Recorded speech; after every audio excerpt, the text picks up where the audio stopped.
The live TV, सच सबसे आगे। नमस्कार, द लाइव टीवी आप देख रहे हैं, आपके साथ मैं हूं आदित्य कुमार। दरअसल नीतीश कुमार ने इस्तीफा दे दिया है और इस्तीफे के बाद अब वो पुरानी पार्टियों के साथ जा रहे हैं, जैसा मीडिया से मुखातिब होते हुए उन्होंने बात कही है। लेकिन सवाल सबसे बड़ा यह है कि नीतीश कुमार एनडीए में तो शामिल हो जाएंगे, लेकिन एनडीए के साथ जो सहयोगी दल है, क्या वो बीजेपी उन्हें मना पाएगी? क्या बीजेपी उन सबको साथ ले जा पाएगी? सबसे बड़ा नाम चिराग पासवान का है, क्योंकि चिराग पासवान की पार्टी में टूट का सबसे बड़ा हाथ अगर किसी के पास जाता है, श्रेय किसी के पास जाता है, तो वो नीतीश कुमार है। यानी नीतीश कुमार ने ही एलजेपी में 2 फाड़ करवाई और इसका खामियाजा नीतीश कुमार को नहीं बल्कि चिराग पासवान को भुगतना पड़ा। अब चिराग पासवान हजम कैसे कर पाएंगे? चिराग पासवान कैसे उस शख्स को माफ कर पाएंगे जिसने उनके पिता की पार्टी में 2 फाड़ कर दिए?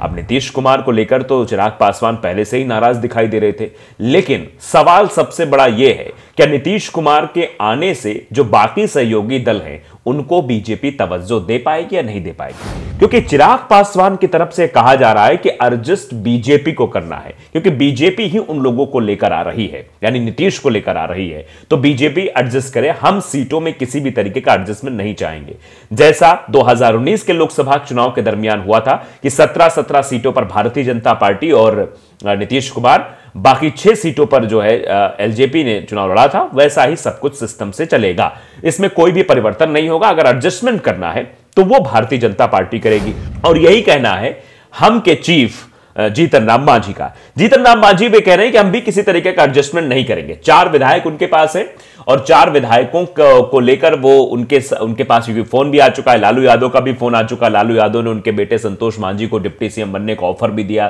फिर जीतन राम मांझी को सीएम बनने का ऑफर दे दिया। लेकिन जीतन राम मांझी अब फैसला क्यों नहीं कर पा रहे, ये आप दबाव साफ तौर पर जानते हैं। लेकिन जीतन राम मांझी ने भी अपना प्रस्ताव सीधे तौर पर बीजेपी के सामने या कहीं एनडीए के सामने रख दिया है कि हम भी कुछ भी एडजस्टमेंट नहीं करेंगे। यानी जो कुछ भी एडजस्टमेंट करना है वो भारतीय जनता पार्टी को करना। अगर भारतीय जनता पार्टी एडजस्ट कर नहीं चलेगी तो फिर समस्या जीतन राम मांझी और चिराग पासवान खड़ी कर सकते हैं।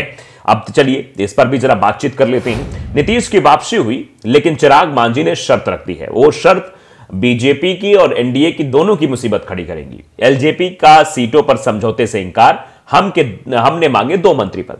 हम यानी कि जीतन राम मांझी की पार्टी के पास 4 विधायक है और 4 निर्णायक विधायक है, क्योंकि 122 जादुई आंकड़ा है, और अगर 4 विधायक इधर से उधर हो जाते हैं तो फिर 121 विधायक ही बचेंगे, मामला गड़बड़ हो सकता है। तो इसलिए कहा है कि 2 मंत्री पद हमें चाहिए। अब देखिए आगे होता क्या है, क्योंकि ये अपने आप में बहुत ही बड़ी खबर है कि जिस तरीके से ये ऐलान किया गया है और जिस तरीके से हम की तरफ से प्रस्ताव आया है, और यही प्रस्ताव जो है आगे भी आता हुआ दिखाई दे रहा है, तो इससे आप मानकर चलिए कि समस्याएं अभी और भी बढ़ने वाली हैं। नीतीश कुमार की एनडीए में वापसी कराने के बाद अब बीजेपी बिहार में अपनी सहयोगी पार्टियों को साधने में जुटी है। 27 जनवरी यानी बीते शनिवार को दिल्ली में गृह मंत्री अमित शाह और बीजेपी के राष्ट्रीय अध्यक्ष जेपी नड्डा ने लोक जनशक्ति पार्टी रामविलास के राष्ट्रीय अध्यक्ष और सांसद चिराग पासवान से मुलाकात की। इस दौरान चिराग ने नीतीश को लेकर अपनी राय रख दी। एलजेपी रामविलास के सूत्रों के मुताबिक पार्टी चाहती है कि बिहार में एनडीए का कॉमन मिनिमम प्रोग्राम बने और उसी के आधार पर सरकार चले। चिराग सिर्फ नीतीश कुमार के साथ निश्चय योजना के आधार पर सरकार चलाए जाने के पक्ष में नहीं है। चिराग हमेशा से 7 निश्चय योजना में भ्रष्टाचार के आरोप लगाते रहे हैं। उनका मानना है कि यह सिर्फ जेडीयू और महागठबंधन का एजेंडा है। चिराग की मांग है कि उनके बिहार फर्स्ट, बिहारी फर्स्ट एजेंडे को भी एनडीए सरकार के एजेंडे में शामिल किया जाए। यानी वो एनडीए के सरकार में तभी शामिल होंगे जब उनकी 7 जो निश्चय हैं उस पर खरा उतरा जाए। हालांकि चिराग ने यह भी साफ किया है कि उनका नीतीश से कोई निजी झगड़ा नहीं है। यह दरअसल मीडिया के सामने कही बात है, जबकि निजी तो है, क्योंकि निजी आप जानते हैं कि दोनों के बीच विध्वंस कराने वाले, चाचा भतीजे को लड़ाने वाले, चाचा को साइडलाइन कराने वाले, पार्टी को नुकसान पहुंचाने वाले, चिराग के पिता की पार्टी को अस्तित्व के खतरे, जो अस्तित्व पर खतरा आया वो भी नीतीश कुमार है। तो कौन व्यक्तिगत नहीं लेगा इसको? ये दरअसल मीडिया के सामने हनुमान जी बोल रहे हैं कि व्यक्तिगत नहीं है ये मामला, लेकिन वो नीतियों समझौता नहीं करेंगे। अगर नीतीश कुमार जिद पर ना अड़े तो एक प्लेटफॉर्म पर आने में उन्हें कोई दिक्कत नहीं है। यानी अगर जिद पर अड़ते हैं तो एक प्लेटफॉर्म पर नहीं आएंगे। चिराग का सीधे तौर पर यह कहना है। इतना ही नहीं, चिराग यह भी चाहते हैं कि जेडीयू के आने के बाद भी उनके कोटे की सीटों की संख्या कम ना हो। यानी वो किसी भी तरीके से एडजस्ट करने की फिराक में नहीं है कि उनको यह कहा जाए कि आप एडजस्ट करके चलिए। लोकसभा चुनाव में क्या कुछ हुआ था जरा आप समझ लीजिए। बीजेपी ने 17 सीटों पर चुनाव लड़ा था। टोटल एनडीए ने 39 सीटों पर अपने उम्मीदवार उतारे थे। बिहार में कुल 40 सीटें हैं। बीजेपी ने 17 सीटों पर चुनाव लड़ा और 17 की 17 जीत ली। जेडीयू ने भी 17 सीटों पर चुनाव लड़ा लोकसभा में, 17 में से 16 यानी एक सीट हारी, बाकी 16 सीटें जीत गई। और अगर एलजेपी की हम बात करें, लोजपा की बात करें, 6 सीटों पर चुनाव लड़ा, 6 की 6 सीटें उसने जीत ली। अब वहीं यूपीए की तरफ हम आके देखते हैं। यूपीए की तरफ कांग्रेस ने 9 सीटों पर अपने उम्मीदवार उतारे, 1 सीट पर जीत हासिल हुई। आरजेडी ने 19 पर उतारे, सब में उसको हार मिली। रालोसपा ने 5 पर उतारे, सब में उसे हार मिली। लेफ्ट ने 4 पर उतारे, उसमें भी उसे हार मिली। वीआईपी ने 3 पर उतारे, 1 सीटों पर जीत हासिल हुई। यानी 40 सीटों में से 39 पर एनडीए और जो है 1 सीट पर यूपीए। यह हाल था 2019 के लोकसभा चुनाव के परिणाम का। तो अब आगे क्या होगा यह समझना बहुत जरूरी है। 6 सीटों पर एडजस्टमेंट करने को तैयार नहीं है इसी आंकड़े पर। तो इसमें हम कहां गई, हम का तो नामो निशान नहीं है। और बाकी जो अन्य पार्टियां वो भी तो चाहेंगे कुछ ना कुछ उनको भी मिले। चिराग की पार्टी आरजेडी के साथ नहीं जाएगी। पार्टी के सूत्रों कहना है कि बीजेपी जिसे लाना है लाए, लेकिन एलजेपी सीटों समझौता नहीं करेगी।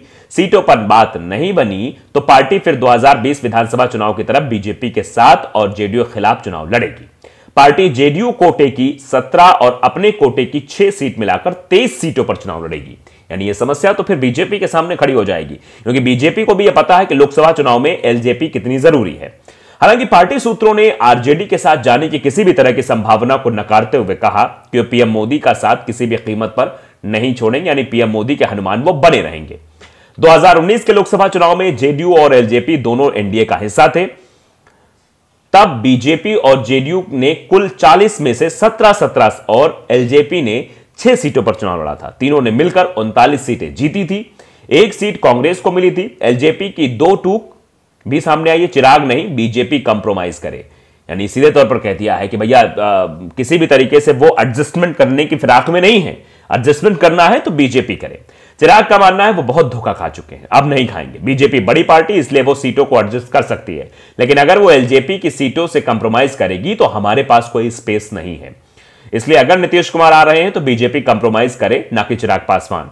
मांझी भी बीजेपी के साथ हैं, लेकिन 2 मंत्री पद मांग रहे हैं। उधर केंद्रीय मंत्री नित्यानंद राय और फिर बीजेपी प्रदेश अध्यक्ष सम्राट चौधरी शनिवार को सहयोगी पार्टी हिंदुस्तानी आवाम मोर्चा यानी हम के नेता जीतन राम मांझी को मनाने पहुंचे। मांझी ने साफ किया है कि वो पीएम मोदी के साथ ही रहेंगे, कहीं नहीं जाएंगे, लेकिन उनकी पार्टी ने शनिवार को विधायक दल की मीटिंग के बाद नई सरकार में 2 मंत्री पद की मांग की है। अब जरा गणित को समझ लेते हैं। किस पार्टी की कितनी सीट है? 243 विधानसभा सीटें हैं, 122 बहुमत का आंकड़ा है। सरकार में अगर देखें तो आरजेडी के पास 79, जेडीयू के पास 45, कांग्रेस के 19, लेफ्ट के 16, निर्दलीय 1। यह मिलाकर अभी सरकार में, इसमें से जेडीयू अलग हो जाएगी तो इधर आ जाएगी। तो भाजपा के पास 78 सीटें हैं, 4 सीटें हम की हैं, 1 एआईएमआईएम की हैं, लेकिन वो 1 एआईएमआईएम इधर भी खसक सकता है, आप समझते हैं। जीतन राम मांझी के घर के बाहर पोस्टर लगा दिए हैं कि बिहार में बहार है, बिन मांझी के सब बेकार है। यानी मांझी का किंग मेकर की भूमिका में रहने वाले हैं, यह भी अपने आप में सवाल है। हम पार्टी के मुख्य राष्ट्रीय प्रवक्ता श्याम सुंदर शरण ने नई सरकार में पार्टी में कम से कम 2 मंत्री पद की मांग की है। तो अब यह समस्या है बीजेपी के सामने कि वो हमको और एलजेपी को कैसे मनाकर चलती है, क्योंकि अगर ये दोनों नाराज होते हैं तो बीजेपी का पूरा लोकसभा चुनाव का जो गेम प्लान है वो फ्लॉप हो जाएगा। तो लाइव टीवी को अगर आपने सब्सक्राइब नहीं किया जरूर करिए, बेल आइकन दबाइए ताकि सच खबर आप तक पहुंचती रहे। नमस्कार। द लाइव टीवी, सच सबसे आगे।